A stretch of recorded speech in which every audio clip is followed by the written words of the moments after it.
Hello viewers, this is Paladin of Odin, and this is some more Magic the Gathering Online. This is another episode of the Standard Commentary Series, and it looks like we've got some kind of a Golgari aggro type deck, or who knows, it could be a Golgari Delirium deck, versus most likely a green-white tokens deck. Now, Golgari has a Mind Rack Demon, he does have Delirium, so no loss of life there. And the reason why he has so many cards in his graveyard is, I imagine, gather the pack, and uh, he's played two Mindbrack Demons so far. Soul Swallower. Haven't seen anybody play with that before.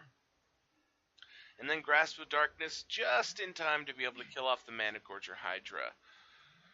So 3/3 Trample. If you have Delirium, put 3 counters on him. Wow. So it does look like he's running a Golgari Delirium deck. Another Mana Gorger Hydra from green-white. And I gotta say, not looking good for him. That's 4 in the air and then a 6/6 trample. And a Fleshbag Marauder. Well, that'll get rid of his Hydra and leave him wide open for a full 10 damage.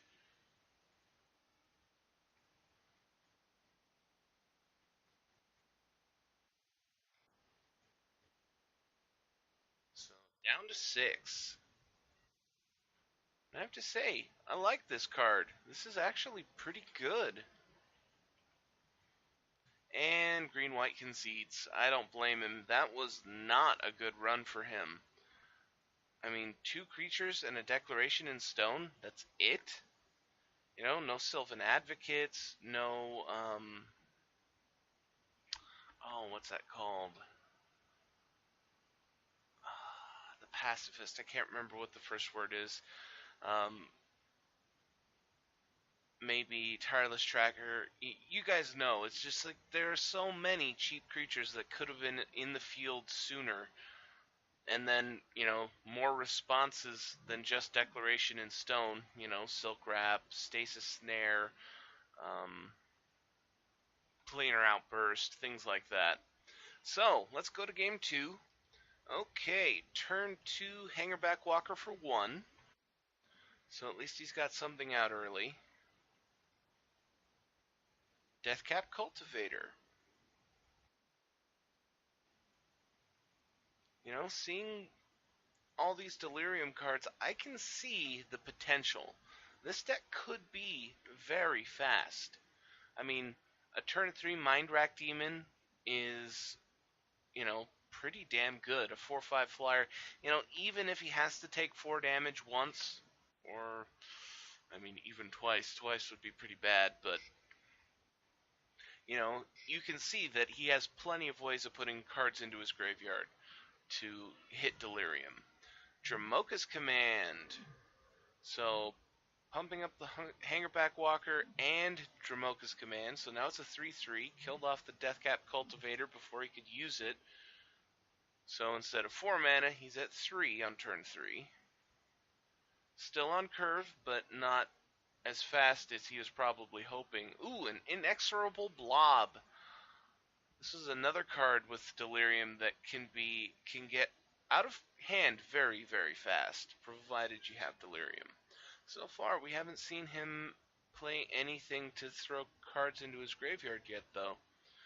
So, Inexorable Blob is just a 3/3 right now.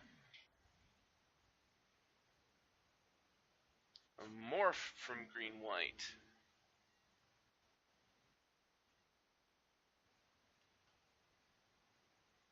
And honestly, I would have been tempted to attack in there. You know, if you blocked, okay, you know, it's a trade. You still get the 3/1/1s out of the deal, but you got rid of the blob. If he didn't block, it was 3 damage that got through. But then again, he would have been able to attack in with the Inexorable Blob at that point. Maybe not, because the 3/1/1s would have been able to block it and kill it. But he does have Delirium now. He lost 4 lands, which not a big deal. Gather the Pack, Grasp of Darkness, Managorger Hydra from green-white.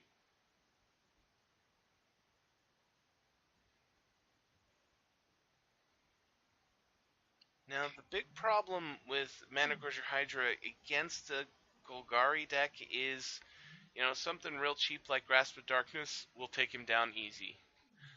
Then again, he's running black, so of course he's running direct kill spells, which are the bane of Managorger Hydra's existence.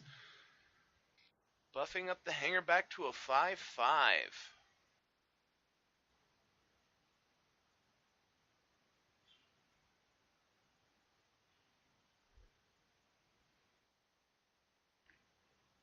And you know what? If that morph is a hanger backwalker, wow, brain fart. A den protector.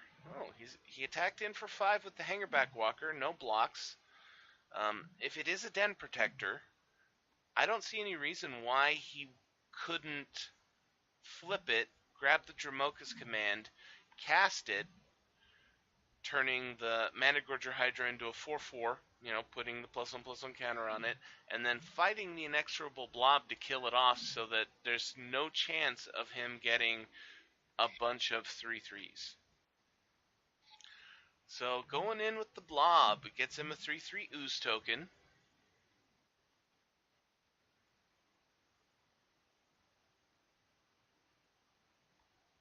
Oh, is he not going to block? Not going to do anything?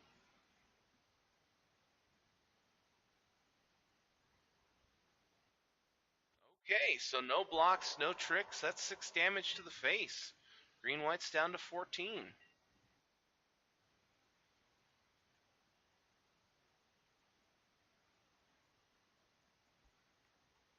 And I have to say, this Golgari deck seems pretty good. And as far as I can tell, he tops out at 4 mana.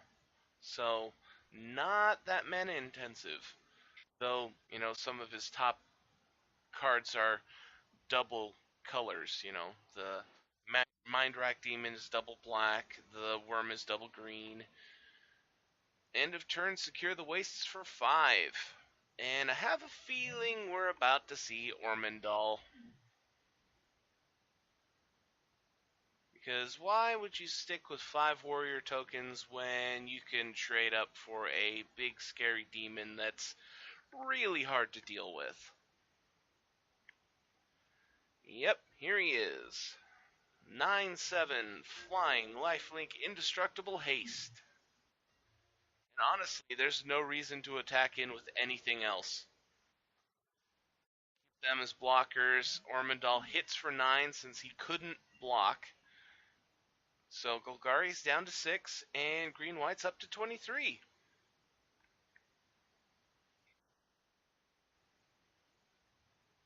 Oblivion Strike, I forgot about that. That is a really good counter for Ormondal. It's one of the few that Black has available to them. So he just saved himself from lethal. Guaranteed lethal. But now he's still at 6 and facing off against 3 creatures with only 2 blockers.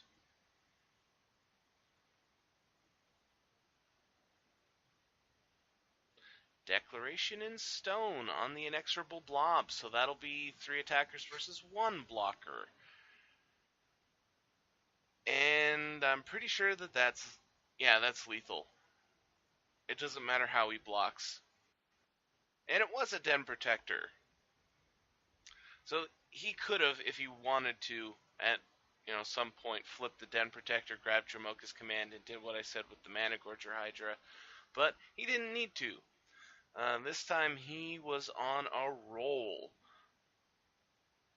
And, even though Golgari had a counter for Ormondal, which, most of the time people don't have, he still lost that one. But I like the idea of this Delirium deck, I really do. But I'm going to end the video there. That was Golgari Delirium versus green-white tokens. And if you liked what you saw, hit that like and subscribe button for me, and I'll see you in the next video.